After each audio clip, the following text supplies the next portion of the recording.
ओम तत्सत् श्रीमते रामचंद्राय नमः।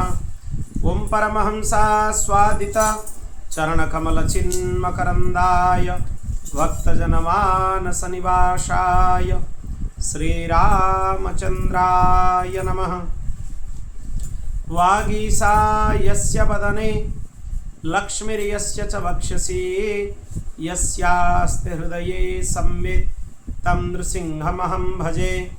विश्वसर्ग विसर्गादि नवलक्षणलक्षितं श्रीकृष्णाख्यं परं धामं जगद्धाम नमामि तत्। प्रह्लाद नारद पराशर पुण्डरीक व्यासंबरीश शुक शौनक भीष्मदलभ्यं रुक्माङ्गदार्जुन वसिष्ठ विभीषणादीन् पुण्यानिवन् परम भागवतं नमामि। श्री सीतानाथ समारंभं श्रीरामानंदार्य मध्यमम् अस्मदाचार्य पर्यन्तं वन्दे श्री गुरु परंपरां। नारायणं नमस्कृत्य नरं चैव नरोत्तमं देवीं सरस्वतीं व्यासं ततो जयमुदीरयेत्। श्रीराम जय राम जय जय राम। श्रीराम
भगवान की, श्री सीतारामचंद्र भगवान की, श्री राधा कृष्णचंद्र भगवान की, श्री राधा गोपीनाथ भगवान की, श्रीमद्भागवत महापुराण की, श्री व्यास जी महाराज की, श्री सुखदेव जी महाराज की, श्री परीक्षित जी महाराज की, श्री सद्गुरुदेव भगवान की जय जय। श्री राधे जय जय श्री सीताराम।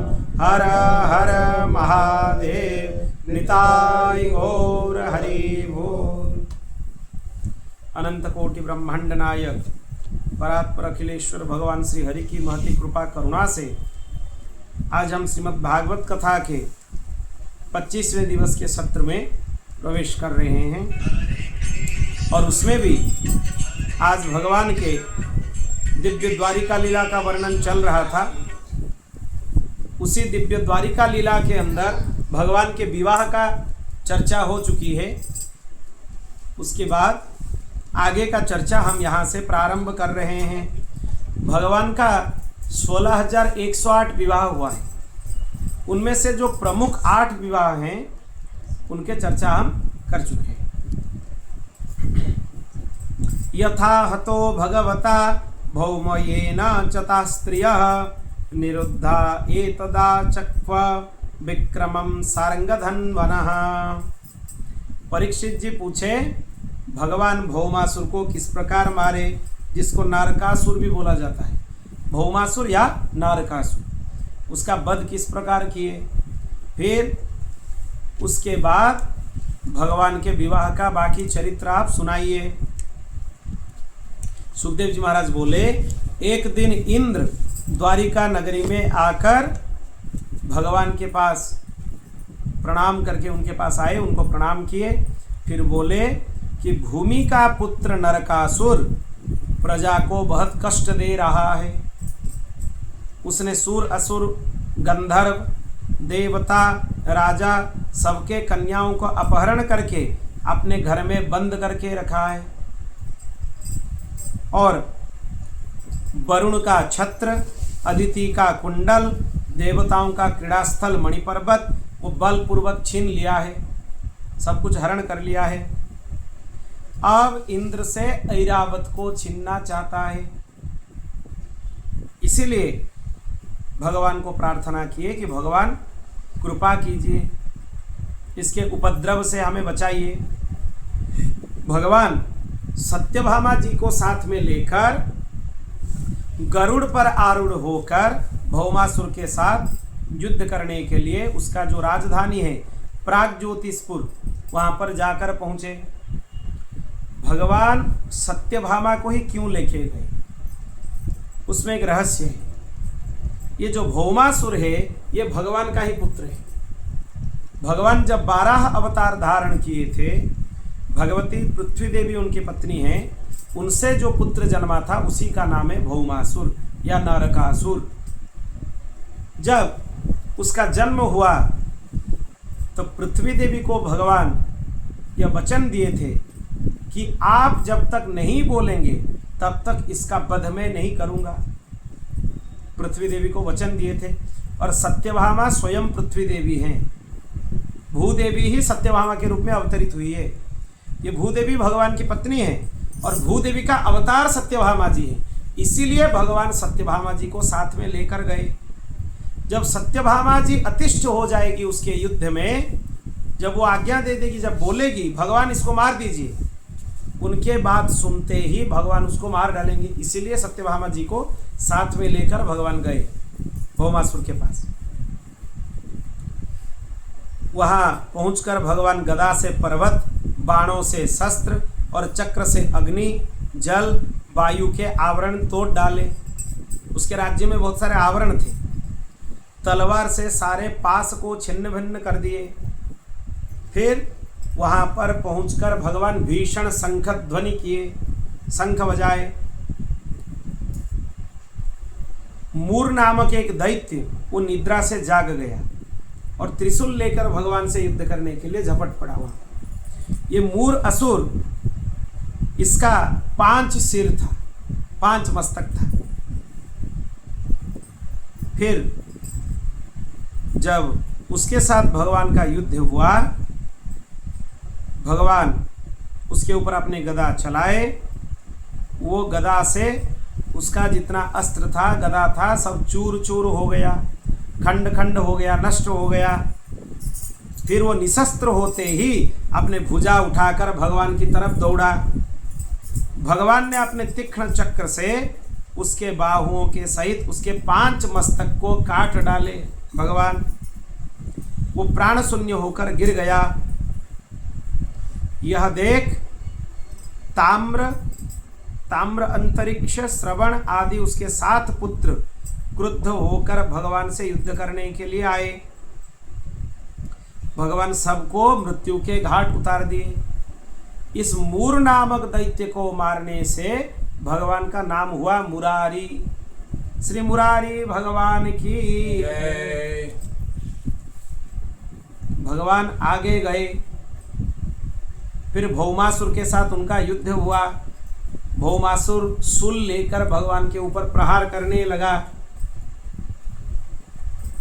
भगवान त्रिशूल को उसके मुकुट कुंडल सहित पृथ्वी पर गिरा दिए। जब वो ज्यादा उपद्रव करने लगा, सत्यभामा जी बोली कि आप इतने कष्ट क्यों सहते हैं, इसको तुरंत मार दीजिए। भगवान मन ही मन बोले, तुम्हारे आज्ञा की ही प्रतीक्षा में कर रहा था, क्योंकि तुम्हें वचन दिया था तुम जब तक नहीं बोलोगी तब तक इसको हम नहीं मारेंगे। अब पृथ्वी देवी बोल दी सत्यभामा के रूप में। तब भगवान अपने चक्र से फिर भौमासुर का वध कर दिए। बोल भक्तवत्सल भगवान की। जो चीज वो सबसे हरण करके लिया था उसको भगवान उनको लौटा दिए। फिर उसके कारागार में 16,100 राजकन्या नजरबंदी थे। जब भगवान उनको बोले कि आप मुक्त हैं, आप जहाँ से आई थी वहाँ चली जाइए। तब वो बोली हम नहीं जाएंगे, हमें कौन ग्रहण करेगा, एक राक्षस लाकर हमें रखा था, इसलिए हम आपको ग्रहण करेंगे। कन्यापुरे सकन्यानां षोडशातुल विक्रमा शताधिकानि ददृशे सहस्राणि महामते। फिर भगवान को इन लोगों ने अपना मन ही मन अपना पति मान लिया। फिर सत्यभामा जी की इच्छा से भगवान जब स्वर्ग आए, अदिति माता को उनका कुंडल लौटा दिए, स्वर्ग का जो जो सामान भौमासुर के पास था उसको लौटा दिए। फिर सत्यभामा जी की इच्छा से भगवान श्री कृष्ण स्वर्ग से पारिजात वृक्ष लेकर लौट रहे थे। इंद्र से यह सहन नहीं हुआ, वो भगवान से युद्ध करने के लिए सामने आ गया। और भगवान भी चोरी करके नहीं लाए, शंख बजाकर वृक्ष को उखाड़ कर ले आए। मतलब हम चोरी करके नहीं लाए हैं, सीनाजोरी कर कर लाए हैं, शंख बजाकर लाए हैं कि अगर किसी का साहस हो तो सामने आकर युद्ध कर लो। इसलिए भगवान शंख बजाकर लाए। फिर इंद्र को पराजित किए और द्वारिका में पारिजात वृक्ष ले आए और सत्यभामा जी की बगीचे में लगा दिए भगवान। एक बार नारद जी ने पारिजात का एक पुष्प भगवान को समर्पण किया, भगवान उसे रुक्मिणी जी को दे दिया, जो पुष्प भगवान के पास था। यह सुन सत्यभामा जी कुपित होकर यह सोचने लगी कि ये जो वृक्ष यह हमारे प्रसन्नता के लिए लाया गया था, हमारे प्रांगण में लगाया गया है, फिर यह सत्यभामा जी को क्यों दे दिए, यह मन ही मन सोचने लगी। फिर वो चीज यहाँ पर बोला गया है, ये जो पृथ्वी देवी को वचन दिए थे भगवान, वो विष्णु पुराण में आता है, वो कथा, वो विष्णु पुराण की कथा है। फिर भगवान द्वारिका जब पहुंचे, सब जितने राजकन्या आए थे 16,100, सबके साथ एक ही मंडप में एक बार में विवाह किए, एक बार में। फिर सबको अलग अलग राजमहल में भगवान रख दिए। एक समय भगवान श्री कृष्ण अपने दिव्य भवन में एक पलंग पर तकिया लगाकर लेटे थे, सखी पंखा कर रही थी। रुक्मिणी जी के सखी हाथ से पंखा लेकर स्वयं भगवान को पंखा डुलाने लगी। भगवान आनंद मन ही मन आनंद से मुस्कुरा रहे थे।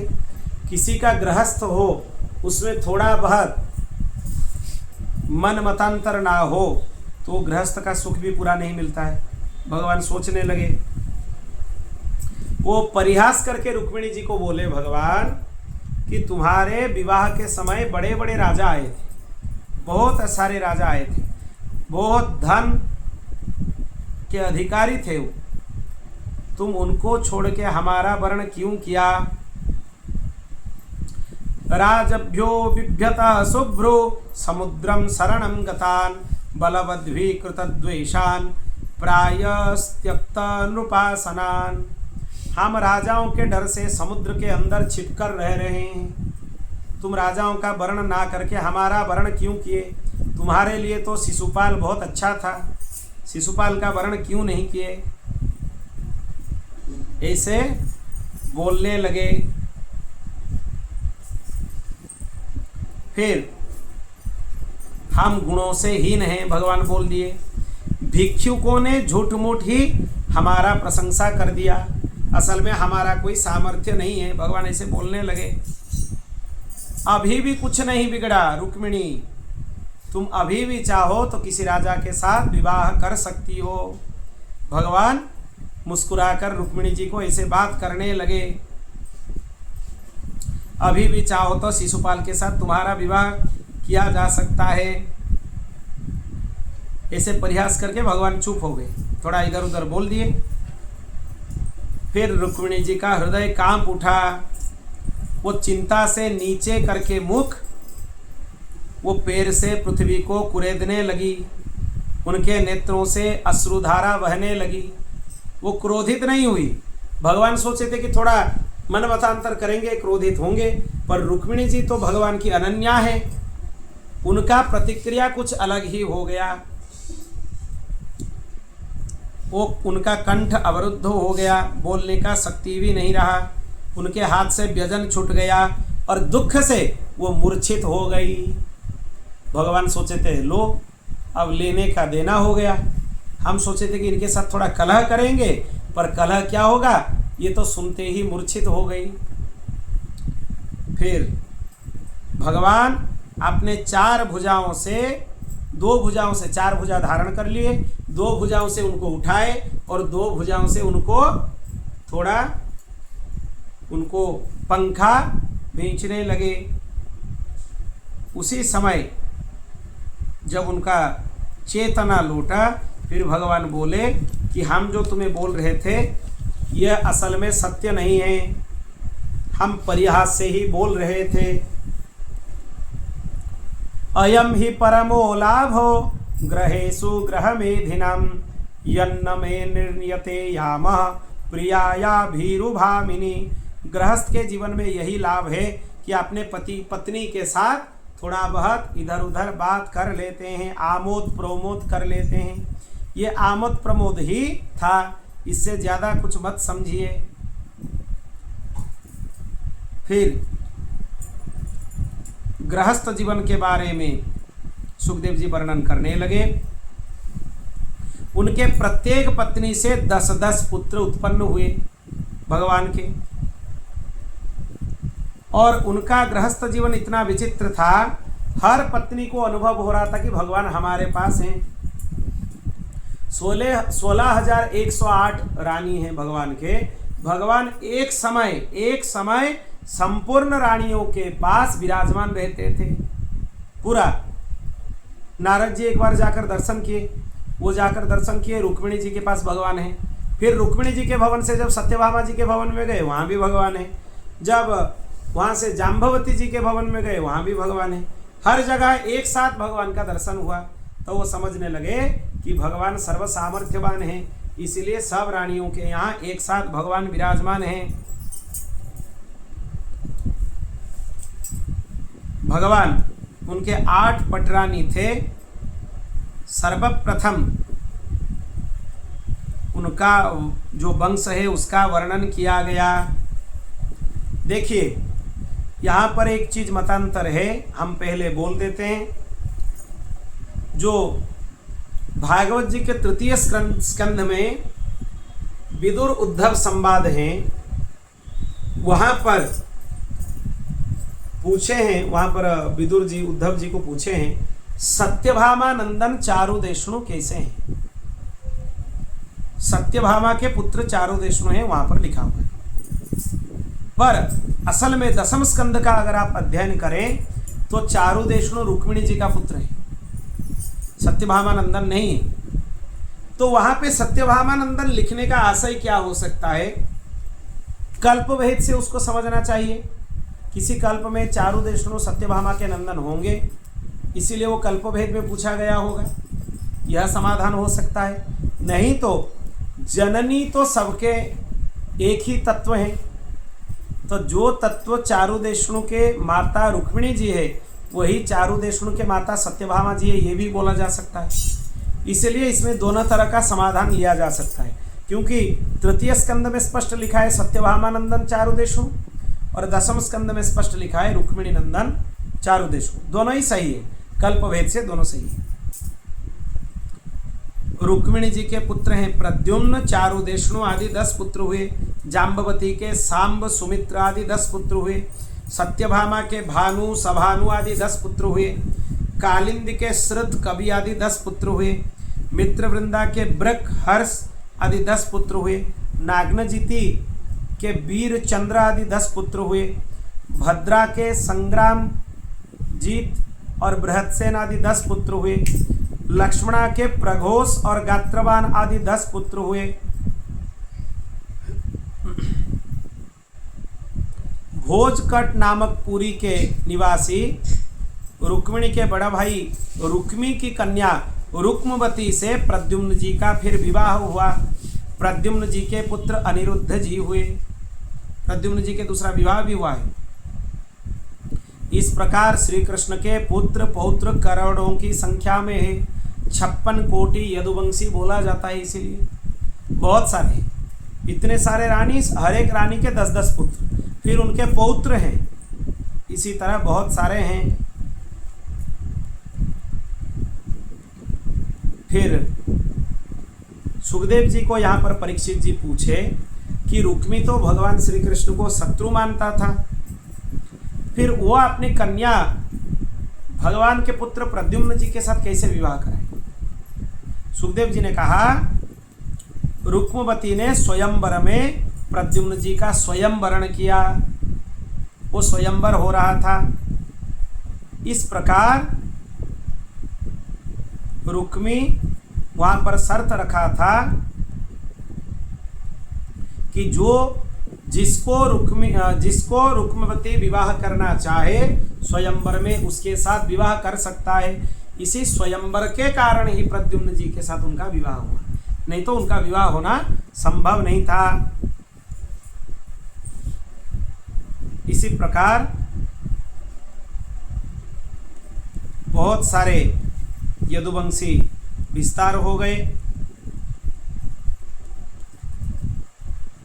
फिर अनिरुद्ध जी के विवाह की बात वहां पर आता है। अनिरुद्ध ने बाणासुर की पुत्री उषा के साथ विवाह किया, जिसमें भगवान श्री कृष्ण और शंकर जी का युद्ध हुआ है। परीक्षित जी बोले कि वो प्रसंग हमें थोड़ा विस्तार से सुनाइए। सुखदेव जी बोले, राजा बलि के 100 पुत्र थे, उनमें बाणासुर ज्येष्ठ था, राजा बलि का पुत्र। वो शंकर जी का अनन्य भक्त था और सोनितपुर उसका राजधानी था। भगवान शिव के वरदान से सभी देवता उसके आज्ञा में वहां रहते थे। वो 1000 भुजाएं प्राप्त किया था। एक दिन भगवान शिव तांडव करते हुए उसके वाद्य कौशल पर प्रसन्न हुए। उन्होंने बाण से वर मांगने के लिए बोला कि हे बाणासुर, हमसे कुछ वर मांग लो। तो बाणासुर बोला, भगवान आप मेरे नगर के रक्षक बन जाएं। शिव जी स्वीकार कर लिए, बाणासुर के नगर के रक्षक बन गए। एक दिन वो मदोन्मत्त होकर भगवान शिव से बोला, आप मुझे 1000 भुजाएं दी है, इससे खुजली पड़ा रहती है, हम क्या करें? त्रिलोकी में आपसे बढ़कर योद्धा भी कोई नहीं है, इसीलिए आपसे हम युद्ध करने के लिए मन में इच्छा रखते हैं। शिव जी ने क्रुद्ध होकर उसको बोला, इसमें उसका थोड़ा विवेक रहना चाहिए। जो भगवान से हमें ये 1000 बाहु मिले हैं, उनसे युद्ध करने की अभिलाषा, ये धृष्टता ही है, उससे धृष्टता हुआ। इसीलिए भगवान शिव क्रुद्ध होकर बोले, तू चिंता मत कर, तेरे राजधानी में राजभवन पर लगी ध्वजा स्वयं अकस्मात गिर पड़ेगी, तब समझ लेना तुम्हारे समकक्ष कोई योद्धा यहाँ पर युद्ध करने के लिए आ गए। शंकर जी का बोलने का मतलब यह था कि भगवान श्री कृष्ण आएंगे, जब श्री कृष्ण आएंगे तो तुम्हारे नगर का ध्वजा गिर जाएगा, फिर समझ लेना तुम्हारे समकक्ष योद्धा आ गए। वैशाख शुक्ल द्वादशी के दिन रात्रि में उषा बाणासुर की पुत्री स्वप्न में अनिरुद्ध जी को अपने साथ रमण करते हुए देखा, उसके निद्रा भंग हो गए। बाणासुर के मंत्री कुंभांड की चित्रलेखा नाम की एक कन्या थी, वो माया प्रयोग में विशारद थी। वो बोली आकर उषा को कि क्या हुआ है। उषा सब वृतांत तो उसको बताया। फिर चित्रलेखा बोली, तुम घबराओ नहीं, उसको हम यहाँ ले आएंगे। फिर वो प्रद्युम्न जी के एक चित्र बनाया, उस चित्र को देखकर उषा थोड़ा लज्जित हो गई। जब अनिरुद्ध जी का चित्र बनाया तब उषा मुस्कुराकर बोली कि यही हैं। फिर श्री कृष्ण का पौत्र है यह उनको पता चल गया।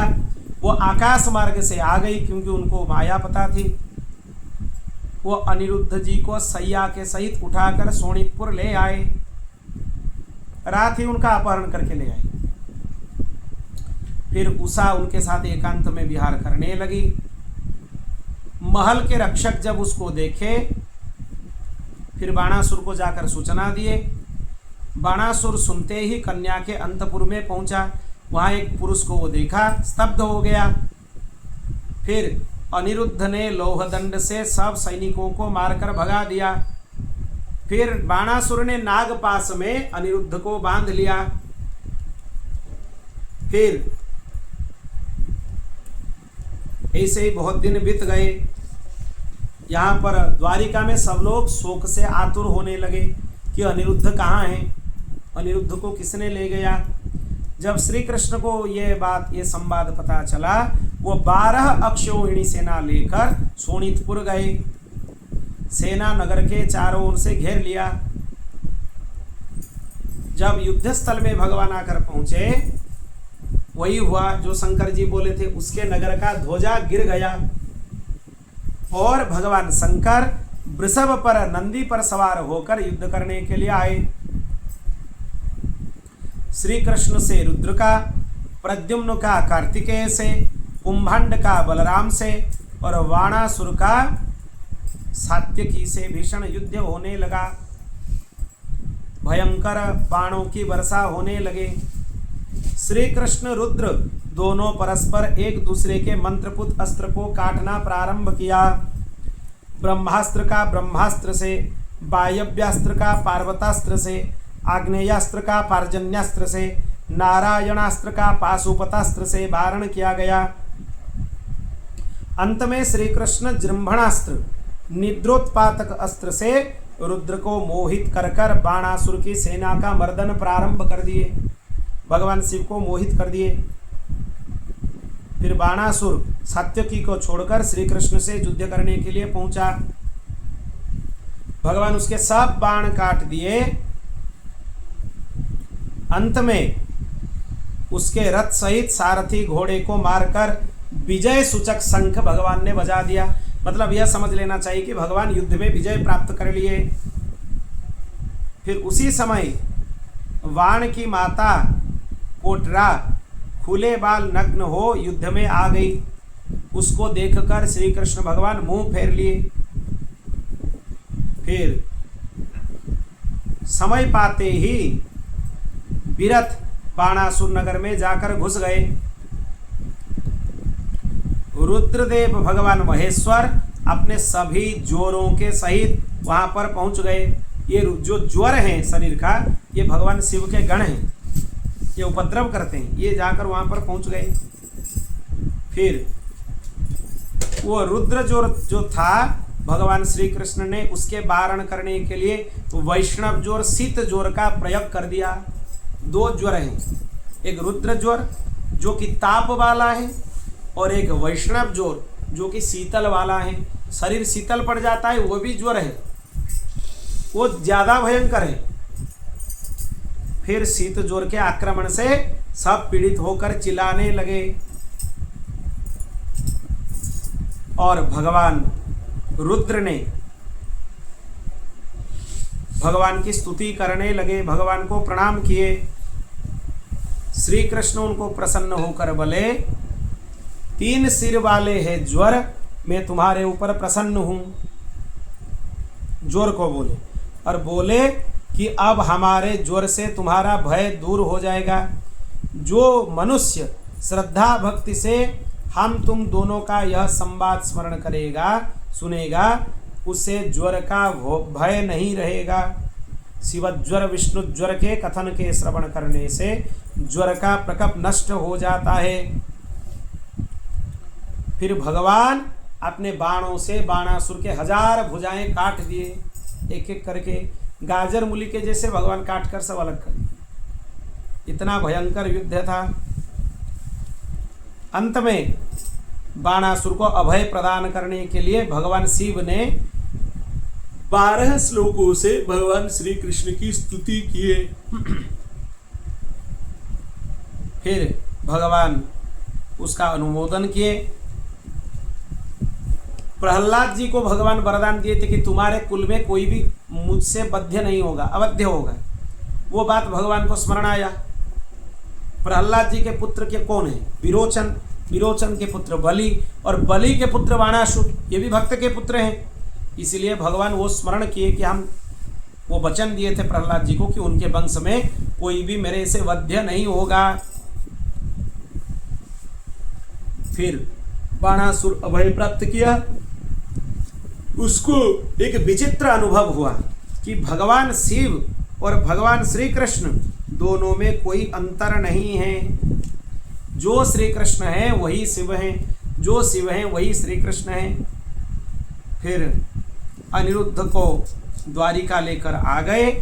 फिर बारात लेकर भगवान अनिरुद्ध जी का विवाह करने के लिए गए। वहां पर बारात लेकर पहुंचे। फिर अनिरुद्ध और उषा जी का विधिवत पाणी ग्रहण संस्कार हुआ। भक्तवत्सल भगवान की।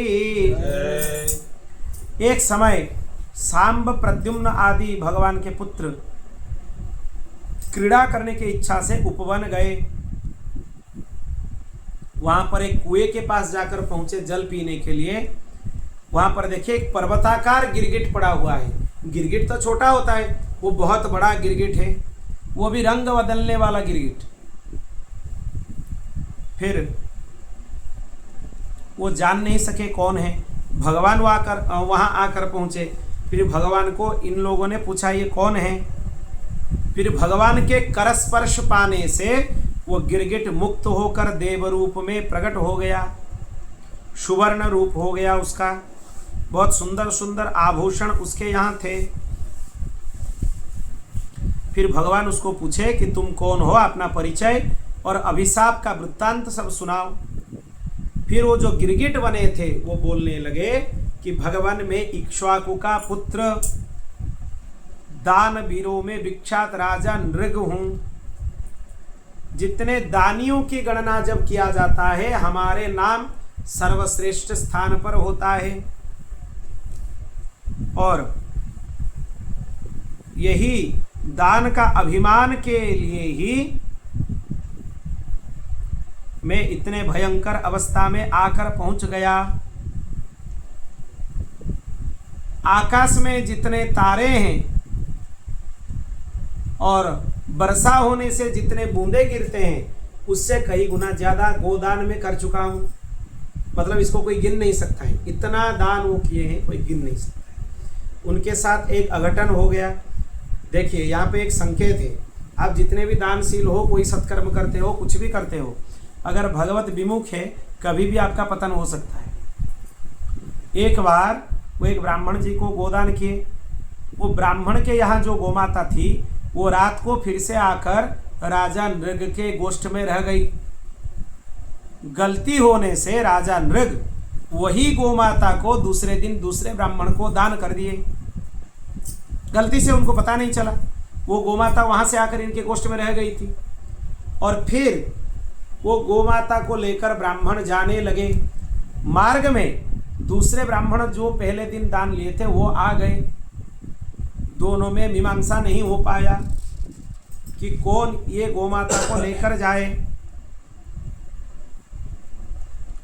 फिर जब दोनों के बीच में यह हुआ, दोनों क्रोधित होकर अभिशाप दे दिए कि तुम रंग बदलने वाले गिरगिट की तरह बात कर रहे हो। लो हम अभिशाप देते हैं, तुम रंग बदलने वाले गिरगिट बन जाओ। फिर जब वो क्षमा प्रार्थना किए कि हमारा तो इसमें कोई विशेष अपराध नहीं है, हम जानबूझकर नहीं किए हैं, फिर वो लोग बोलने लगे कि जब भगवान श्री कृष्ण का अवतार होगा उनके स्पर्श से ही तुम मुक्त हो जाओ।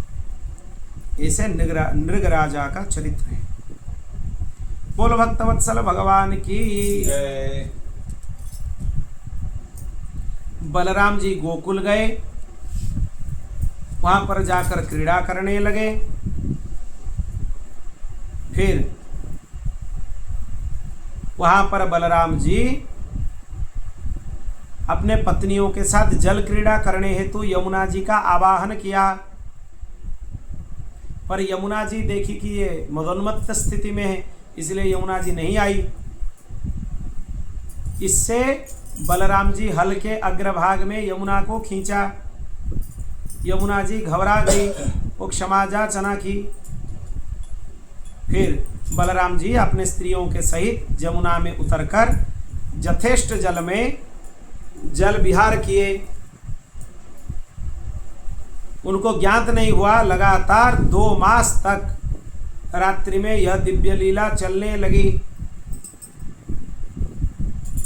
फिर एक राजा हुआ पौंड्रक, वह अपने आप को वासुदेव बोलने लगा, अपने आप को श्री कृष्ण बोलने लगा और 2 हस्त बना लिए शंख चक्र धारण करने के लिए और बोलने लगा कि हम ही वासुदेव हैं, हम ही श्री कृष्ण हैं। उसका जो राजधानी था वो करुष देश मिर्जापुर था। श्री कृष्ण के पास एक दूत भेजा पौंड्रक कि जाकर उनको बोल दो कि वो ऐसे नकली वेश बनाकर अपने आप को वासुदेव ना बोले, असली वासुदेव तो हम हैं। फिर भगवान मन ही मन सोचे कि ठीक है, असली वासुदेव का दर्शन करने के लिए जाना होगा। असली वासुदेव बोले हैं कि शंख चक्र छोड़ दो धारण करना, तो शंख चक्र छोड़े तो किसी के ऊपर तो छोड़ेंगे ना, कहाँ छोड़ेंगे? असली वासुदेव जी के पास जाकर वहीं शंख चक्र छोड़ेंगे। यह बोलते हुए भगवान पौंड्रक के नगरी जाने लगे। फिर जब जाकर पहुंचे, भगवान के साथ उसका युद्ध हुआ। युद्ध में उसको भगवान परास्त किए और अपने चक्र से, सुदर्शन चक्र से उसके मस्तक को शरीर से अलग कर दिए। वो बहुत दुष्ट था। वो नकली 2 हाथ बनाकर चतुर्भुज बन के शंख चक्र गदा पद्म धारण करके नकली एक गरुड़ भी बनाया था, उसके ऊपर बैठकर वो भ्रमण कर रहा था अपने आप को वासुदेव बोलते हुए। फिर उसके बाद काशी राजा का भी मृत्यु, भगवान उसको मृत्यु के घाट में उतार दिए। रानियां छाती पीटकर रोने लगी काशी राजा की मृत्यु सुनकर। वो श्री कृष्ण के निमित्त मारण प्रयोग करा दिया। वहां तंत्र मंत्र का प्रयोग, मारण प्रयोग होता है, वो करा दिया। एक अग्नि कृत्या प्रकट हो गई। वह अपने नेत्रों से अंगारे उगलती हुई द्वारिका आ गई। द्वारिकावासी भयभीत होने लगे, क्या करें? भगवान को जब पता चला ये महेश्वर की कृत्या है, भगवान अपने चक्र से उसका वध कर दिए। फिर काशी में आकर सुदक्षिण आदि जो ऋत्विज थे, जो मारण प्रयोग कर रहे थे भगवान श्री कृष्ण के ऊपर, उनको भी भगवान वध कर दिए। फिर वाराणसी को मारण प्रयोग से दूषित हो गया था तंत्र मंत्र से, इसलिए उसको भी जलाकर भस्म कर दिए, शुद्ध कर दिए। ऐसे ही वाराणसी काशी नगरी का भी शोधन भगवान किए। फिर बलराम जी द्विविध नामक एक बानर का वध किया। बोल भक्त वत्सल भगवान की। नारद जी भगवान का दर्शन करने के लिए आए, उनके गृहस्थ आश्रम की विविध लीलाओं का दर्शन किया।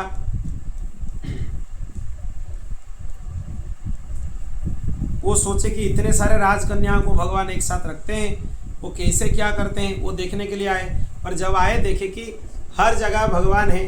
कहीं भगवान अपने बच्चों के साथ खेल रहे हैं, कहीं बच्चों को पढ़ा रहे हैं, कहीं संध्या वंदन कर रहे हैं, कहीं पत्नी के साथ वार्तालाप कर रहे हैं, कहीं गृह कार्य कर रहे हैं। ऐसे बहुत सारे काम में भगवान लिप्त हैं। उनका दर्शन किए।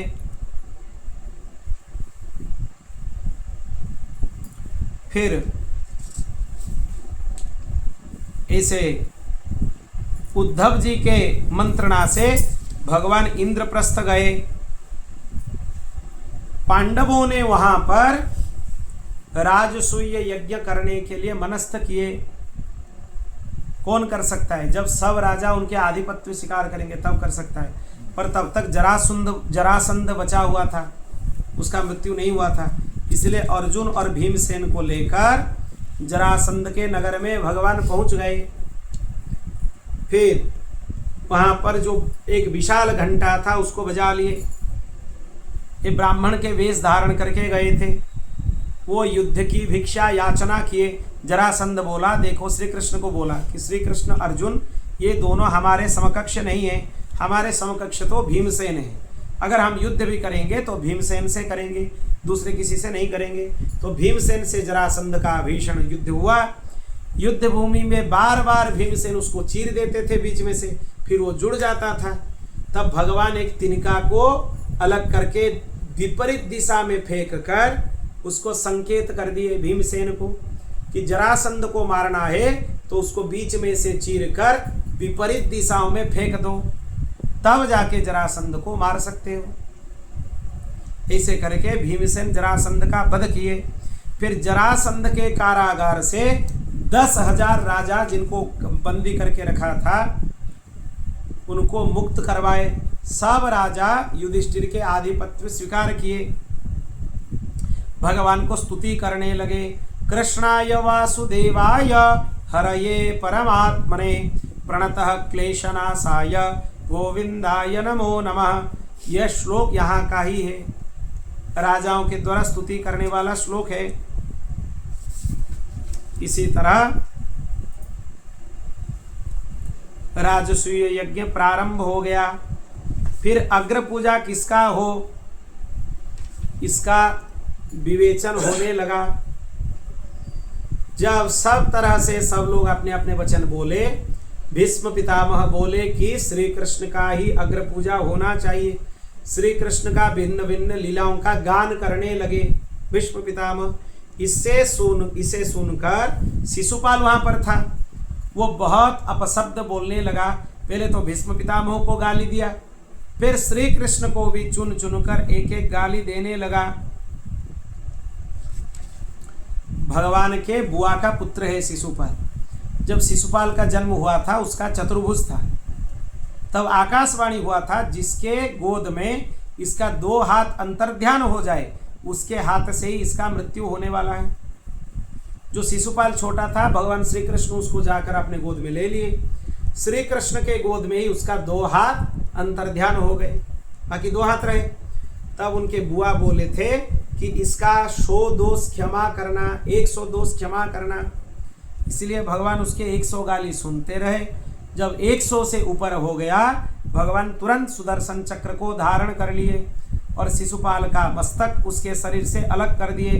बोल भक्तवत्सल भगवान की, शरणागत वत्सल भगवान की। जो शिशुपाल उद्धार की कथा श्रवण करते हैं वो सब पापों से मुक्त हो जाते हैं।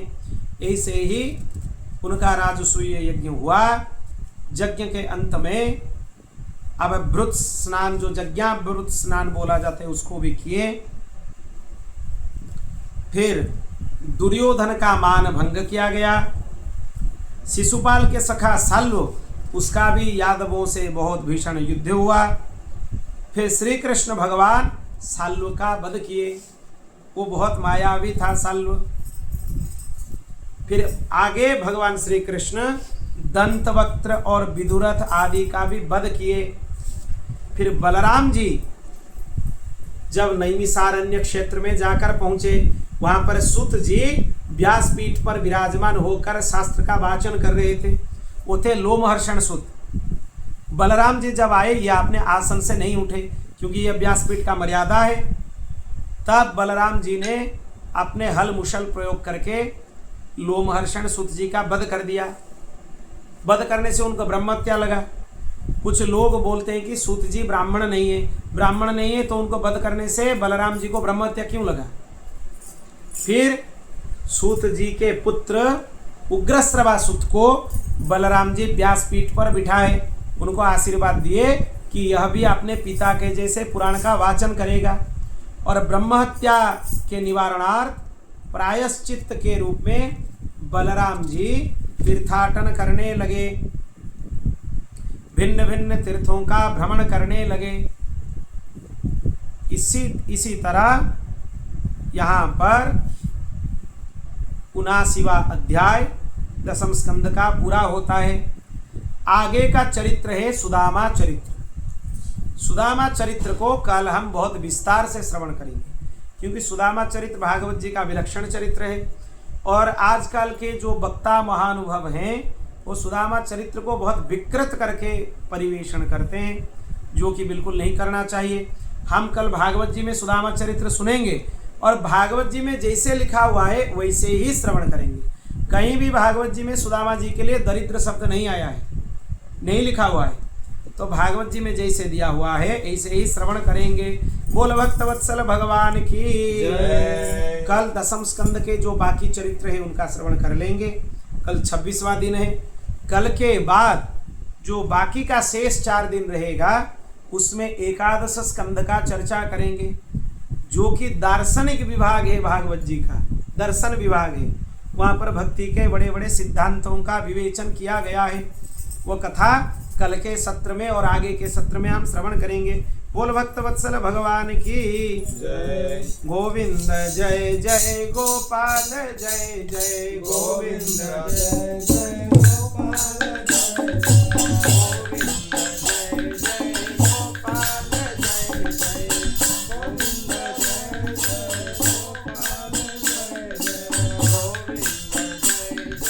गोपाल जय जय गोविंद जय जय गोपाल जय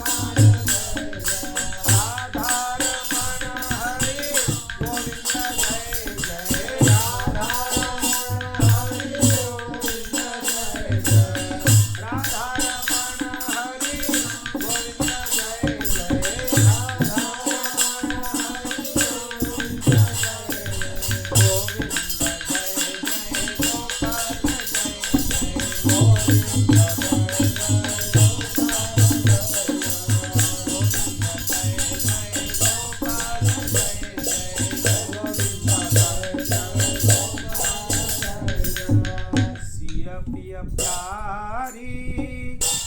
अवध बिहारी जय जय जय श्री अग्रदास दुलारी सिया पिया प्यारी अवध बिहारी जय जय श्री अग्रदास दुलारी सिया पिया प्यारी अवध दुलारी जय जय श्री अग्रदास दुलारी प्रिय प्रिय प्यारी अवध बिहारी जय जय श्री अग्रदास दुलारी प्रिय प्रिय प्यारी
पूर्णमिदं पूर्णात् पूर्णमुदच्यते पूर्णस्य पूर्णमादाय पूर्णमेवावशिष्यते हरि ओम शांति शांति शांति।